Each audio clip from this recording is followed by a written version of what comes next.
Dr. Clarence Winder, who is Provost and Chief Academic Officer of the University, who will speak on this occasion from the standpoint of the University. Dr. Winder.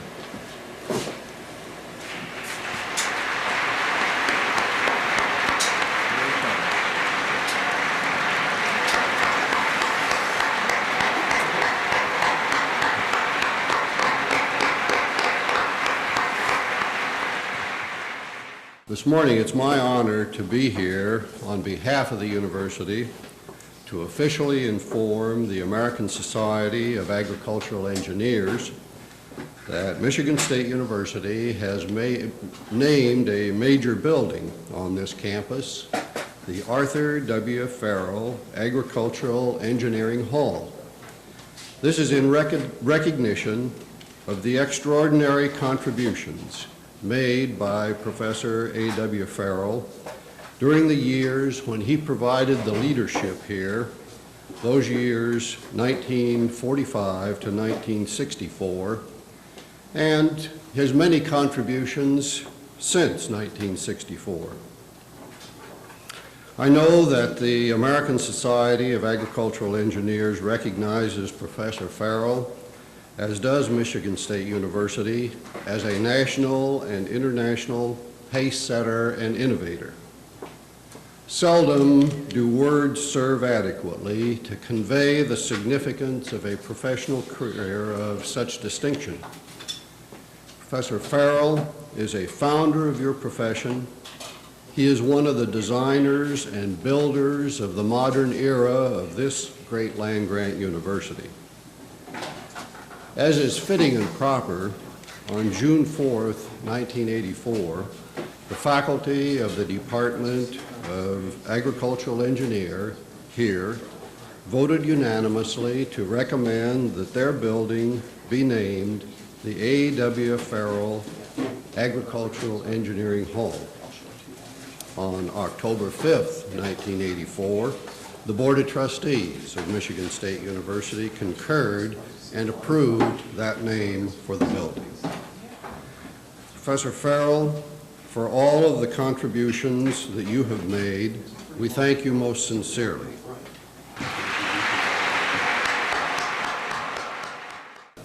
It's my pleasure at this time to present to you Dr. John A. Hanna, President Emeritus, who was responsible for convincing Dr. Farrall that he should cast his lot with Michigan State University. Dr. Hanna.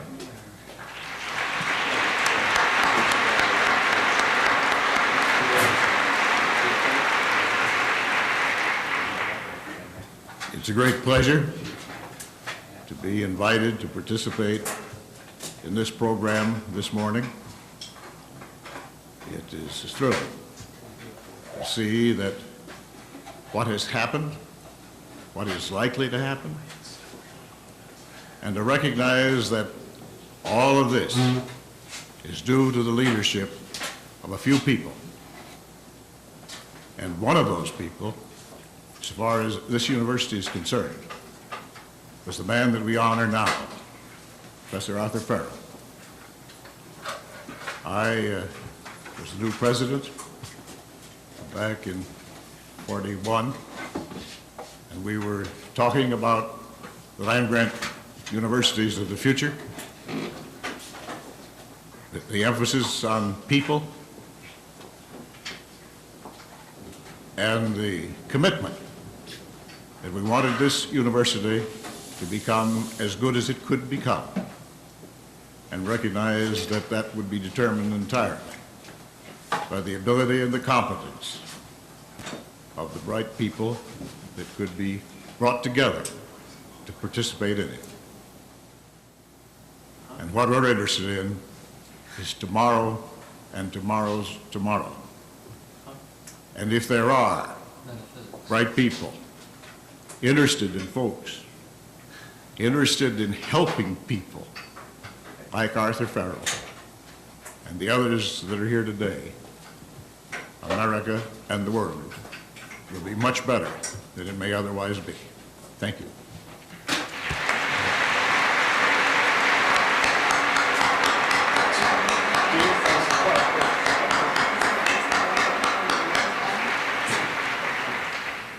We would now like to pay tribute to a special lady, and I'd like to ask Mrs. Farrell. Luella, would you stand?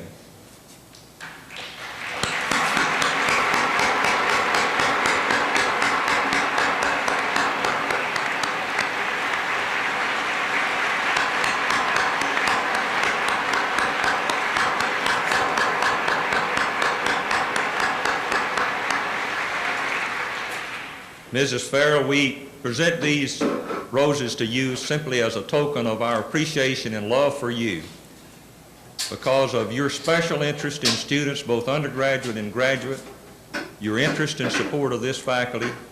You're loved and admired all across this country. We do appreciate you, and we are delighted to have you as part of this ceremony this morning. I'd like to now recognize the Farrell family. I'd like to ask Elmer Longnecker and Margaret to please stand. Margaret is the daughter of the Farrells.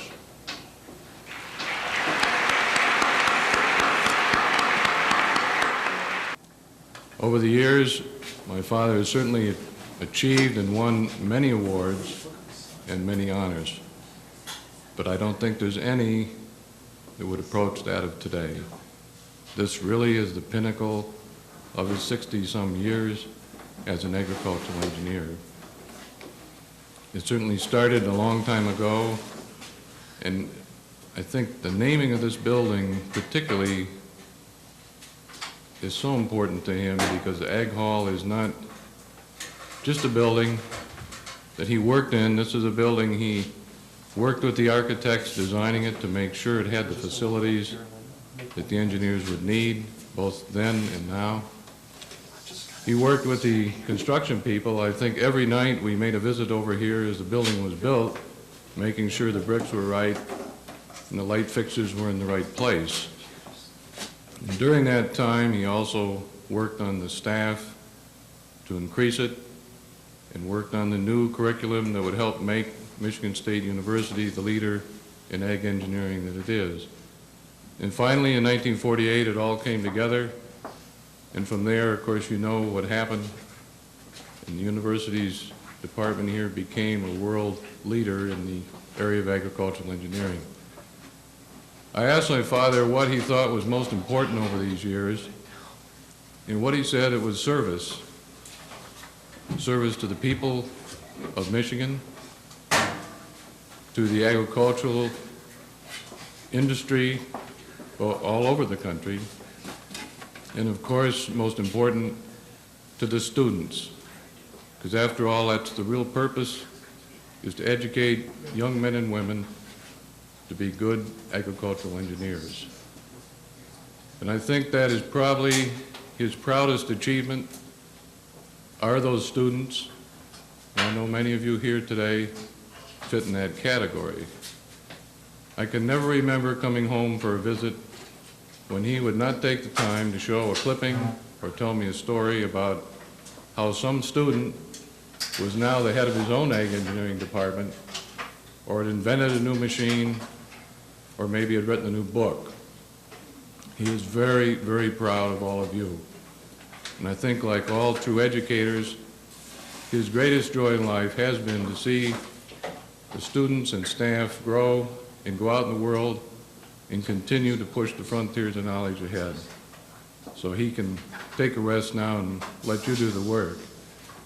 So on behalf of my father and the family, I'd like to thank Provost Widner and the trustees for making this wonderful honor possible. It is something we certainly will always remember. And to Dean Anderson and Chairman Edwards, I know you had a very busy week here to fit us in.